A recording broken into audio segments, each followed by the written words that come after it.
আসসালামু আলাইকুম এভরিওয়ান।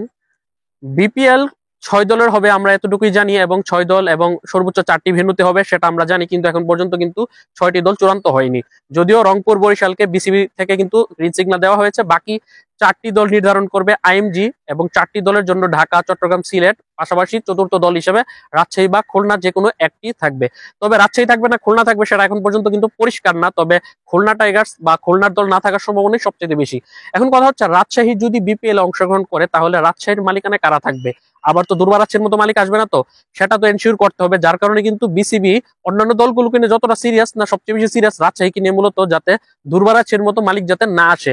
সেই কারণে কিন্তু তারা কিন্তু হয়তোবা বিজ্ঞপ্তি যদি খুব শীঘ্রই যদি তারা ঘোষণা করে, কারণ এখন পর্যন্ত তারা বিজ্ঞপ্তি প্রকাশ করেনি, বিজ্ঞপ্তি প্রকাশ করলে তাদের রাজশাহীর মালিকানায় আবেদন করবে উরাসকম কনস্ট্রাকশন নামে মিশর ভিত্তিক একটি কনস্ট্রাকশন কোম্পানি, যেটা বাংলাদেশে তারা তাদের কার্যক্রম পরিচালনা করে, বাংলাদেশি তাদের শাখা রয়েছে। এখন কথা হচ্ছে যে উরাসকম কনস্ট্রাকশন, এই যে বিদেশি যেই কোম্পানিটা রয়েছে, তারা বিপিএল এর রাজশাহীর মালিকানাটা কতটুকু তারা নিজেদের করে নিতে হবে, অথবা রাজশাহীর দর্শকদের যে আকাঙ্ক্ষা বা একটা হতাশা রয়েছে রাজশাহী দলকে নিয়ে, সেটা কতটুকু তারা পর্যাপ্ত পরিমাণ তারা সেটা পরিমাপ করে সেটার পরিমাণে বিপরীতে তারা রাজশাহীর দর্শকদেরকে তৃপ্তি দিতে পারে, সেটাই এখন দেখার বিষয়। কারণ গত বিপিএল এ দুর্বার রাজশাহী ব্যাক করেছে, অনেক আশা ছিল সকল দর্শকদের যে রাজশাহীতে 4 বছর পর বিপিএল এ কোনো দল পাচ্ছে রাজশাহী বিভাগ, কিন্তু সেই আশার উপরে কিন্তু নৈরাশা জন্ম দিয়েছিল এই ভ্যালেন্টাইন গ্রুপের দুর্বার রাজশাহী। এখন টার্গেট হচ্ছে উরাসকম কনস্ট্রাকশন যদি বিপিএল এর রাজশাহীর মালিকানা পায়, সেক্ষেত্রে তারা কিরকম করতে পারে।